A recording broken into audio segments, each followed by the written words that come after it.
Gloria a Dios. Santo es el nombre de Jesús.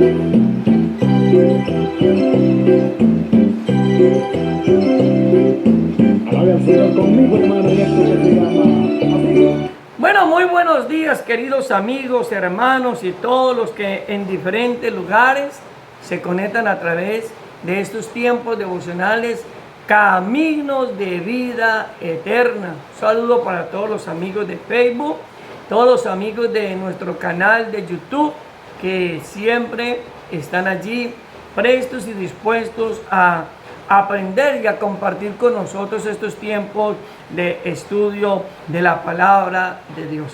Recuerde que venimos haciendo un estudio sistemático del libro del profeta Miqueas. Libro del profeta Miqueas. El día de ayer iniciamos en el capítulo 1. Es importante que usted pueda tener allí a la mano la Biblia, tomar la Biblia y tome, si tiene allí a la mano también un modelo de que pueda escribir, ¿cierto? Y que pueda tener allí esta enseñanza sistemática de la palabra de nuestro Dios. Entonces, ayer hicimos lectura del capítulo 1 del libro de Miqueas y ya tenemos más o menos una contextualización del primer capítulo y de todo el libro.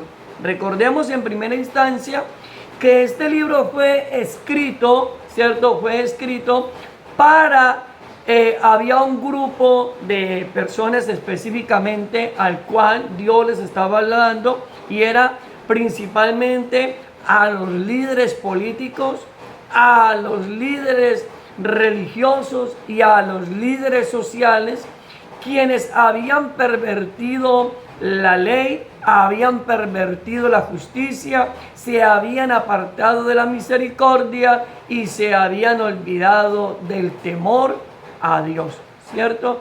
Entonces recordemos que estamos trabajando bajo el título El juicio. ¿Qué es lo que el profeta Miqueas le habla al reino del norte, ¿cierto? Le habla al reino del norte acerca del juicio de Dios. Pero ese juicio no solamente involucraría al reino del norte, sino que también vendría sobre el reino del sur, que se consideraba y estaba como completamente confiado. Ellos consideraban que solamente el juicio de Dios vendría sobre el reino de Israel. Hoy en día encontramos lo mismo. Hoy en día, por ejemplo, hablemos de nosotros como colombianos. A veces nosotros como colombianos vemos los juicios de Dios en Brasil, en otros países donde hemos visto los juicios de Dios, donde Dios se ha manifestado aún a través de la naturaleza, ¿cierto? A través del sistema natural, pero Dios se ha manifestado y ha traído juicios sobre las naciones. Pero hoy en día nosotros nos sentimos seguros. Hoy muchos de nosotros nos sentimos seguros y confiados porque creemos que el juicio de Dios solamente viene sobre a otras naciones, pero que el juicio de Dios no nos va a alcanzar a nosotros. Cuando usted mira Miqueas, los de Judá se consideraban seguros, los de Judá se consideraban que podían estar tranquilos porque la sentencia solamente se iba a cumplir en el reino de Israel. Entonces, vamos a seguir adelante en esta mañana y vamos a mirar esta parte interesante para que comencemos los puntos importantes del capítulo 1. Entonces dice, las razones por las cuales Dios se manifiesta a Miqueas son el juicio que vendría, las causas y los efectos, el dolor de Miqueas. ¿cierto?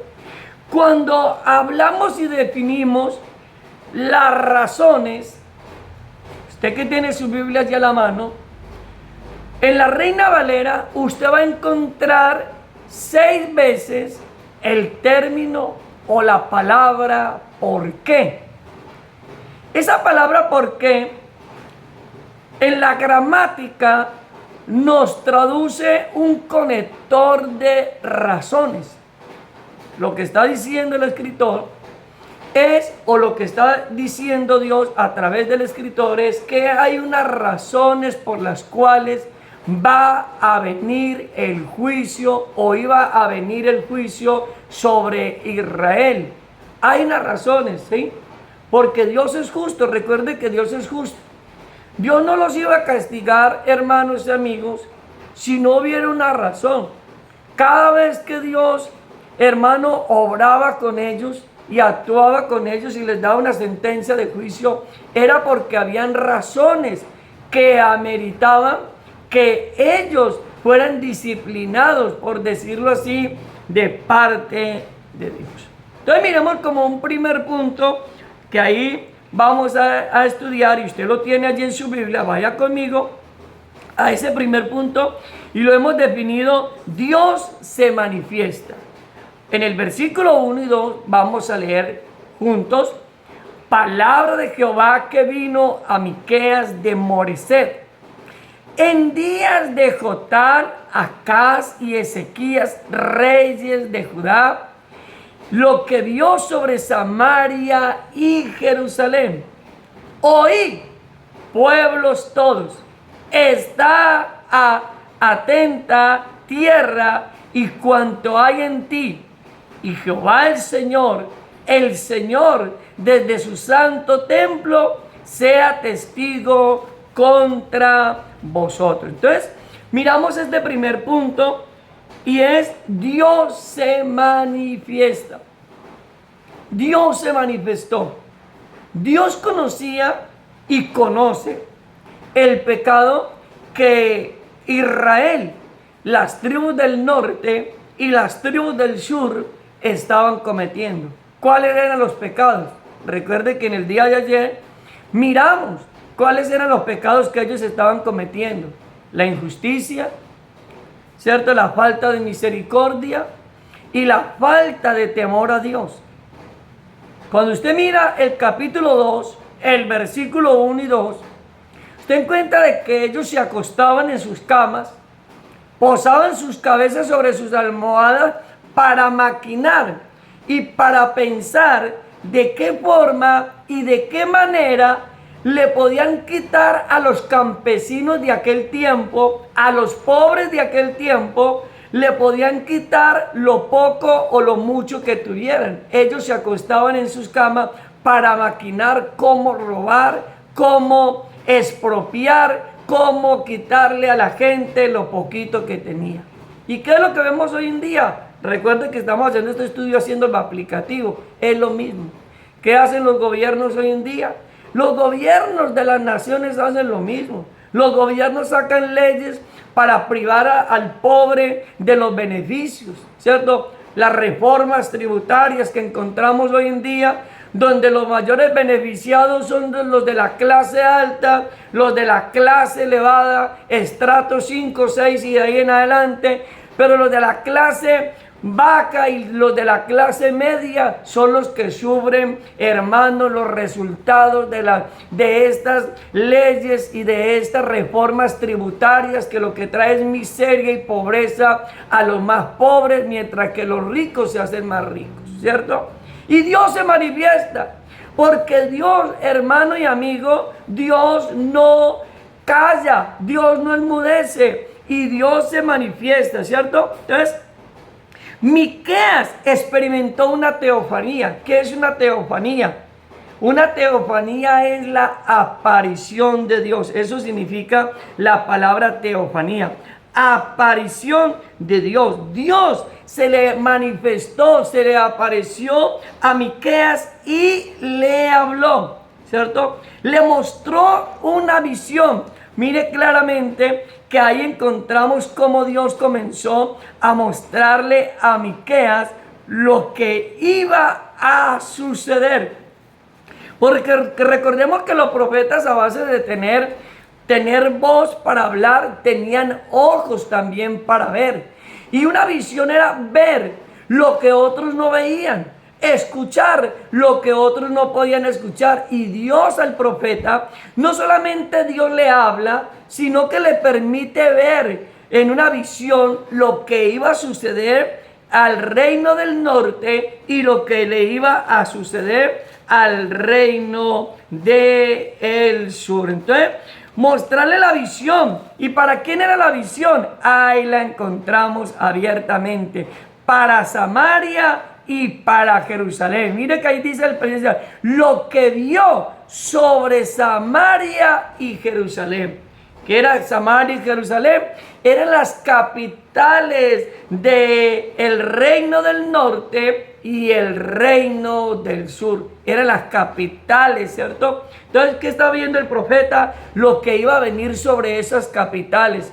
Lo que iba a venir sobre aquellas capitales. ¿Sabe? Hay algo, hermano. Si el mundo pudiera comprender lo que viene sobre el mundo, si la gente pudiera entender lo que viene sobre las naciones, si la gente pudiera comprender y pudiera ver lo que los hombres de Dios logramos ver, lo que las mujeres de Dios logran ver, porque el hombre natural no entiende las cosas que son del Espíritu de Dios. Pero los hombres y mujeres que son espirituales saben y conocen que vienen juicios de Dios sobre la tierra. Vienen juicios de Dios sobre la tierra. Aunque hayan profetas, porque aquí usted en Miqueas va a encontrar también eso, aunque hayan profetas que le dicen al pueblo que palabras ilusorias, que les dicen que les va a ir bien, que estén tranquilos, que nada va a suceder, que ellos son hombres y mujeres llamados a ser empoderados, que son hombres y mujeres llamados a la conquista. ¿Cuál conquista, mis amados preciosos de Dios? ¿Cuál conquista si el mundo se ha extraviado? Si los líderes políticos, los líderes religiosos y los líderes sociales se han extraviado. Aún la misma iglesia del Señor en este tiempo se ha extraviado. A lo bueno les llama malo y a lo malo les llama bueno. Y vamos a decirle, hermano, a la gente que vienen cosas maravillosas. No, hay que decir la verdad. Lo que el Señor dice que hay que decir, eso es lo que hay que decir. Y lo que Miqueas estaba diciendo era lo que iba a suceder. La voz de Dios era para todos los pueblos. Escúcheme muy bien. La voz de Dios no era simplemente para Samaria, para Jerusalén. No, la voz de Dios, mire lo que dice, oí pueblos todos. Esta palabra, aunque definía propiamente un grupo específico que era el reino del norte, que era el reino del sur, ¿cierto? Pero esta palabra es para todas las naciones, porque Dios, querido amigo y amiga, Dios ve el pecado de todas las naciones. Dios está viendo todo lo que los líderes políticos en el tiempo están haciendo. Todo Dios está viendo lo que hicieron en Cuba. Dios ha visto y está viendo lo que hicieron en Venezuela. Dios está viendo lo que los líderes políticos están haciendo en China, en otros países, en Colombia, ¿cierto? La mentira, el engaño, el hurto, la falsedad, la corrupción, la perversión, tanta cosa que vemos en este mundo, hermanos, y la gente cree que Dios va a pasar por inocente al culpable. Déjeme decirle, querido amigo, que Dios no pasa por inocente al culpable. Dios no se hace cómplice del pecado de nadie. Hoy en día los hombres sí. Los hombres entre ellos mismos se hacen cómplices. Cierto que sí, el uno le tapa la espalda al uno y el otro le tapa la espalda al otro. Hoy encontramos unos gobiernos, hermanos, llenos de engaño, de fraude. ¿Y cómo lo hacen? Por medio de la plata. La plata compra conciencia, la plata compra lo que tenga que comprar, compra abogados, compra jueces, compra lo que tenga que comprar para ellos recibir un beneficio, hermano. Por eso es que el mundo está como está. Por eso hoy en día no hay justicia. ¿Por qué hoy en día no hay justicia? Por lo mismo.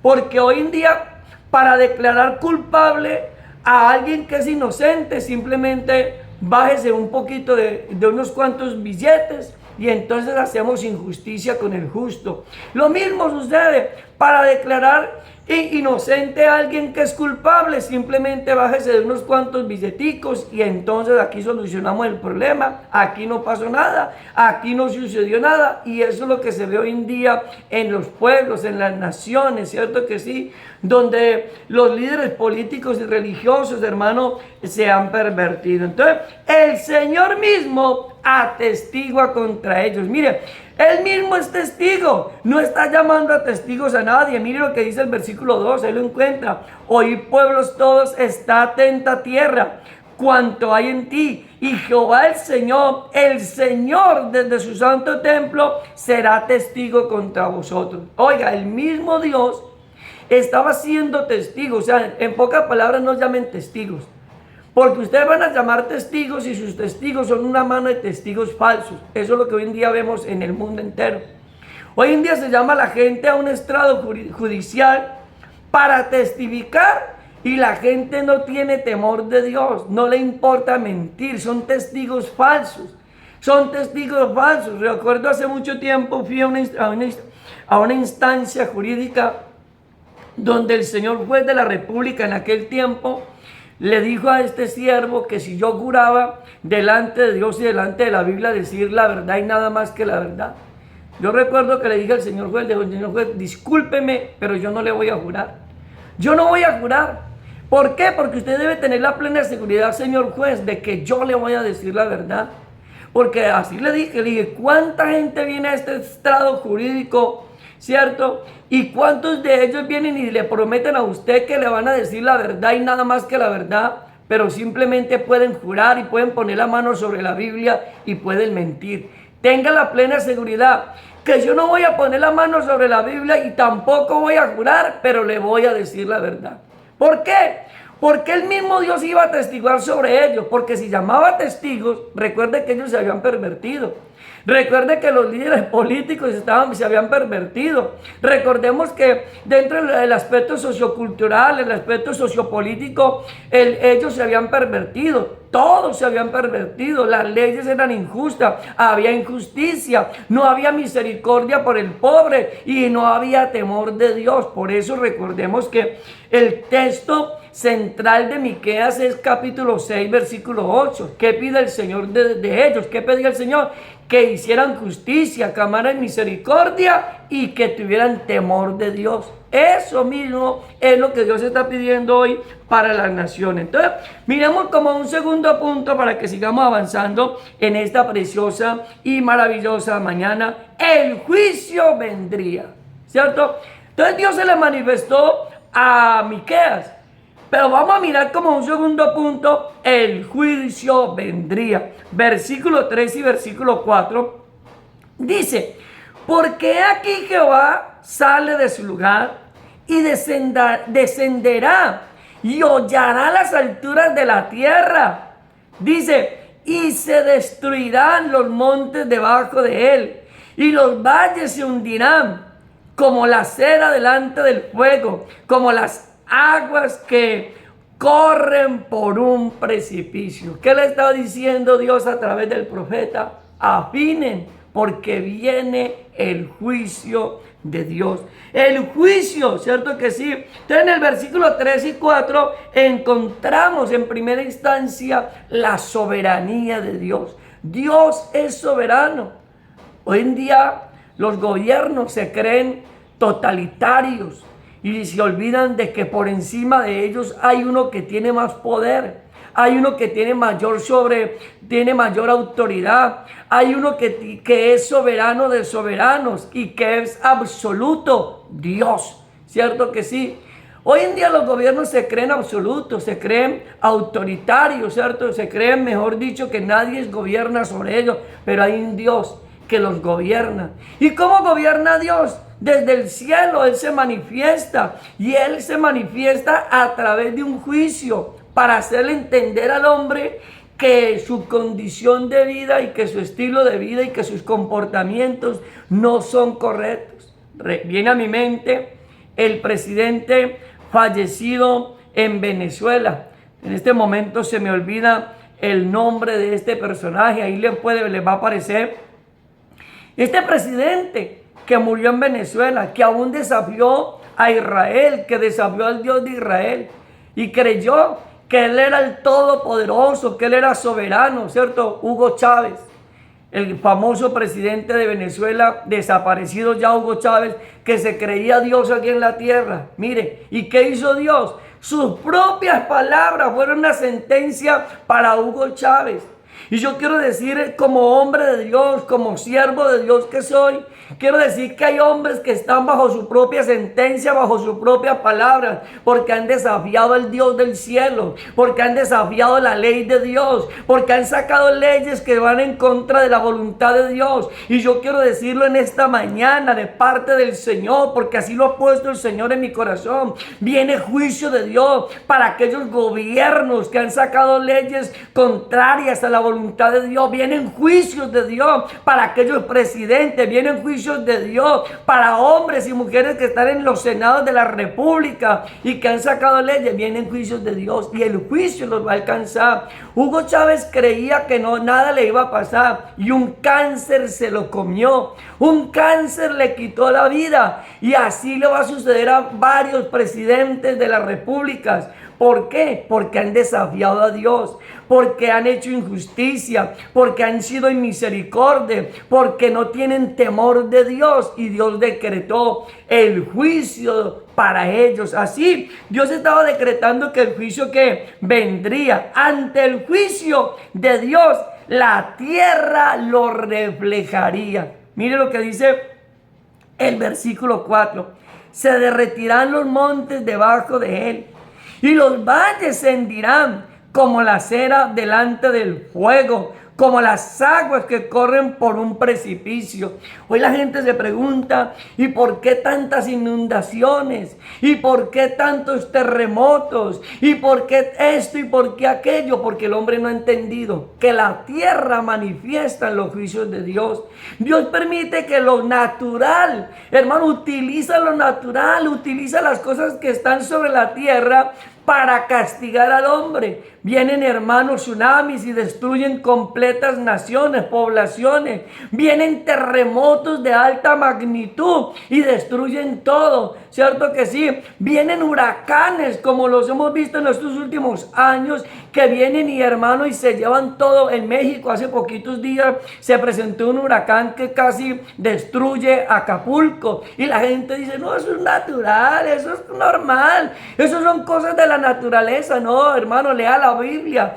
Todo no lo podemos adjudicar simplemente a la naturaleza. No, la naturaleza, hermano, el cosmos está sujeto al poder y a la autoridad de Dios, y Dios utiliza la tierra, Dios utiliza los mares, Dios utiliza, hermano, todo lo que está en el planeta Tierra para mostrarle al hombre sus juicios. Mire que ahí está claramente cómo el juicio de Dios se manifiesta a través de la tierra, ¿cierto? El poder de Dios, escúcheme muy bien, hermano, de retirar las montañas, ¿cierto? El escritor presenta esta figura retórica para mostrar cómo la misma tierra manifestaría el juicio de Dios. Ya lo dije, terremotos, huracanes, inundaciones, tormentas. Y esto no es una hipérbole, porque pueden algunos decir, ay, eso es una exageración. ¿Cómo va a creer usted que Dios, si Dios es amor, nos va a destruir? ¿Cómo el profeta se equivocó? No, es que ese pastor se está equivocando al enseñarnos esto. No, yo quiero, para que usted corrobore que no es una hipérbole, vamos a mirar 3 pasajes de la escritura. Usted los va a tener en su casa, allí los va a buscar: Salmo 97:4, Salmo 68:8 y Jeremías 10:10. Nos presenta abiertamente cómo Dios utiliza, hermano, los fenómenos naturales, los fenómenos, hermano, los terremotos, los huracanes, los deslizamientos de tierra, las inundaciones, como un modelo de juicio de Dios sobre la humanidad, como un modelo de Dios. Mire lo que dice el Salmo 97:4, dice: sus relámpagos alumbraron el mundo y la tierra vio y se estremeció. Salmo 68:8. La tierra tembló y también destilaron los cielos ante la presencia de Dios.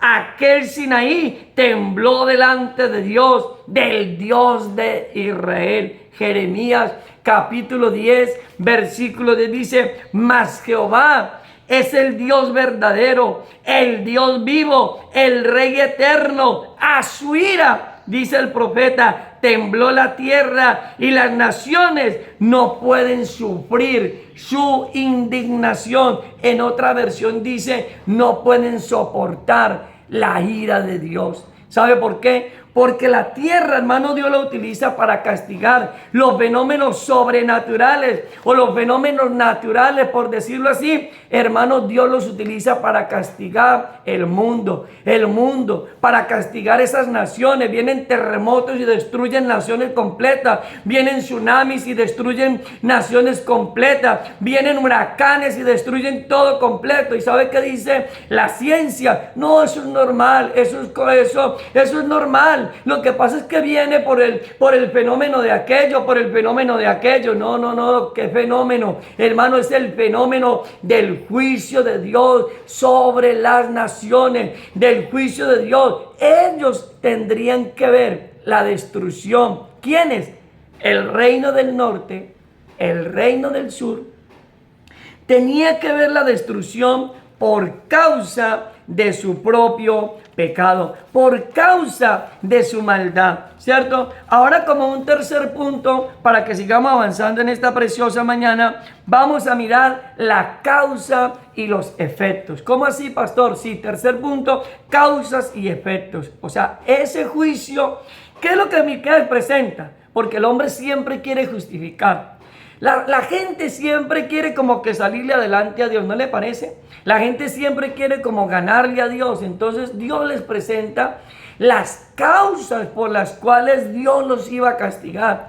Las causas por las cuales Dios les iba a mandar el juicio. Y no solamente les presenta las causas, les muestra los efectos. Lea el versículo 5 al 7. Todo esto por la rebelión de Jacob y por los pecados de la casa de Israel. ¿Cuál es la rebelión de Jacob? ¿No es Samaria? ¿Y cuáles son los lugares altos de Judá? ¿No es Jerusalén? Haré pues de Samaria montones de ruinas, escuche bien, y tierra para plantar viñas, y derramaré sus piedras por el valle, y descubriré sus cimientos. Y todas sus estatuas serán despedazadas, y todos sus dones serán quemados en fuego, y asolaré todos sus ídolos, porque de dones de rameras los untó, y a dones de rameras volverá. Mire, Dios le presenta las causas por las cuales Dios iba a mandar el juicio. ¿Y cuáles eran las causas? Claro, lo encontramos ahí. El pecado de Israel, que tenía complicidad con Judá, o como usted lo quiera decir, el pecado de Judá, que tenía complicidad con Israel. Por eso esas eran las causas por las cuales Dios iba a mandarles un juicio, porque había rebelión de la nación, porque los líderes se habían rebelado contra Dios, porque los gobiernos se habían rebelado contra Dios. Los reyes de Judá, los reyes de Israel se habían rebelado contra Dios. Y para acabar de rematar la dosis, los líderes religiosos también se habían rebelado contra Dios. Pastor, más adelante usted se va a dar cuenta. ¿Qué hacían los líderes religiosos en aquel tiempo? Hermano, ¿sabe qué hacían los líderes religiosos? Por eso el profeta le está hablando a ellos también. Los falsos profetas y los sacerdotes, ¿qué hacían? Le decían al pueblo, si había platica, ellos le decían al pueblo que nada iba a pasar, les hablaban bonito, les decían que iban a ser prósperos, que iban a ser salvaguardados, que estaban bendecidos. Entonces, si había platica, entonces les hablaban bonito. Pero al que no les daba nada, al que no les daba un beneficio económico, entonces le hablaban, no le profetizaban bonito, le profetizaban mal. Le hago una pregunta. Cualquier parecido con la realidad del tiempo contemporáneo, trayendo esa cosmovisión de allá y la traemos acá, encontramos lo mismo. Hoy en día encontramos, hermano, que el sistema religioso se ha pervertido, donde le enseñamos a la gente que para recibir los beneficios de Dios tienen que dar cierta cantidad de dinero, donde le decimos a la gente que para recibir un milagro, yo no encuentro eso en ninguna parte de la Biblia, no lo he podido encontrar. Llevo muchos años estudiando la Biblia y no vi a Jesús. No vi a Jesús diciendo, bueno, usted ya fue sano, usted ya resucitó a Lázaro, ahora vaya y deposite ya la cuenta bancaria, deposíteme tanto. No, yo no encuentro eso. Yo no encuentro que cuando Jesús sanaba a los ciegos, sanaba a los leprosos, hermano, hubiera una cuenta bancaria que Jesús tenía para que la gente depositara cierta cantidad de dinero como resultado o como gratitud y agradecimiento por el beneficio que habían recibido. Hermano, eso es antibíblico. Perdóneme, pero eso es antibíblico. La Biblia dice, de gracia recibiste, da de gracia. Los milagros de Dios no se pagan. Los milagros de Dios son un beneficio, un regalo de Dios para todos aquellos hombres que tienen la fe en el Señor Jesucristo y que, hermano, que Él por su amor y misericordia nos los da. Pero ¿qué hacen los religiosos del tiempo antiguo? Vendían los favores de Dios. ¿Y qué hacen en el tiempo presente? Déjenme decirle, como hombre de Dios que soy, eso es lo que sucede hoy en día también.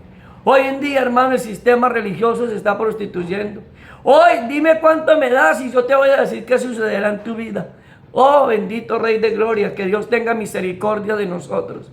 Que Dios nos perdone y principalmente a este siervo que está con ustedes en esta mañana. ¿Cierto? Entonces Dios les presenta las causas y los efectos, ¿cierto? Las causas eran ¿por qué?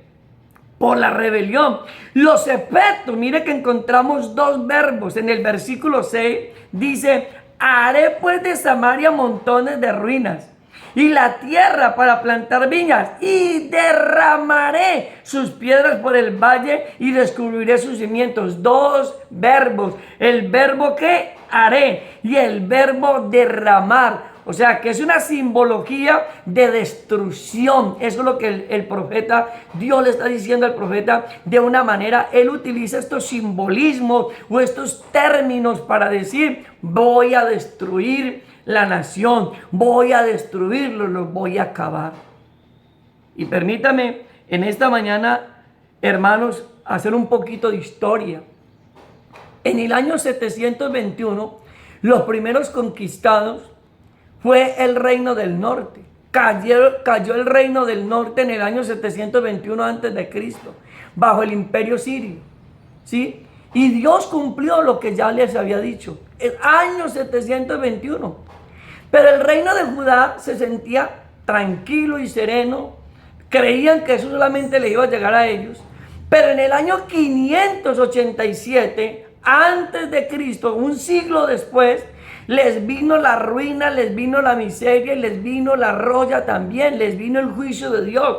Fueron conquistados por el imperio babilónico, destruyeron todo, acabaron con el templo, destruyeron las casas, saquearon, hermano, todo, y todo quedó completamente en miseria y en ruina. Pastor, ¿dónde dice eso, pastor? Vaya a Nehemías capítulo 1, versículo 3. Hermano, en la palabra de dice Nehemías capítulo 3, dando cumplimiento a esa palabra que Dios había dado a través de los profetas en tiempo atrás. Dice Nehemías capítulo 1, versículo 3, dice, y me dijeron, el remanente, los que quedaron de la cautividad, allí en la provincia, están en gran y mala afrenta, el muro de Jerusalén derribado y sus puertas quemadas a fuego. Dios cumplió. Dios cumplió, Dios cumplió. Hermano, así el hombre se ría, así el hombre diga, a mí no me va a pasar nada, así el hombre diga, no, eso es mero cuento, así la gente diga, no, eso es que esos pastores son simplemente papalachosos. No, lo que pasa es que esa gente le mete temor a uno. No, a mí no me interesa meterle temor a nadie. Yo quiero decirle lo que el Señor enseña a través de su palabra. Y hermano, y si la humanidad, si el mundo entero, si los líderes, hermanos, si los líderes políticos, si los líderes religiosos, si los líderes sociales no nos volvemos a Dios, va a venir destrucción sobre la tierra y nos va a alcanzar aún a nosotros. Pero si nosotros nos volvemos a Dios de corazón sincero, nos arrepentimos de corazón sincero, las cosas van a ser ¿qué? Diferentes.